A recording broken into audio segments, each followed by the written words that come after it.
ضلع مستقر جنگاؤں میں آج چیف منسٹر تلنگانہ کے چندرشیکھر راؤ کی ہدایت پر مقامی رکن اسمبلی متی ریڈی یادگری ریڈی کی قیادت میں زائد از 15,000 شہریوں پر مشتمل قومی یکجہتی ریلی نکالی گئی، جس میں ضلع collector CH Shiva Lingaiah, additional collector Mohammed Abdul Hamid, صدر ضلع پریشد سمپت ریڈی،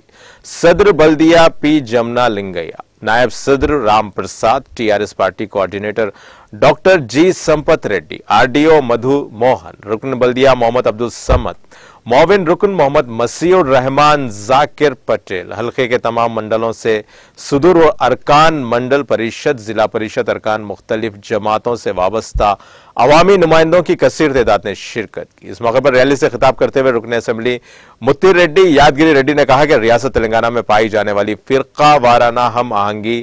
تمام طبقات کا آپسی اخوت و مثالی اور ناقابل تسخیر ہے۔ چیف منسٹر تلنگانہ کے چندرشیکھر راؤ نے ریاست تلنگانہ کو فرقہ وارانہ تشدد و منافرت سے پاک کرنے کے لیے متعدد قابل ستائش اقدامات کیے، جس کے نتیجے میں ریاست کا ماحول خوشگوار اور پرامن ہے۔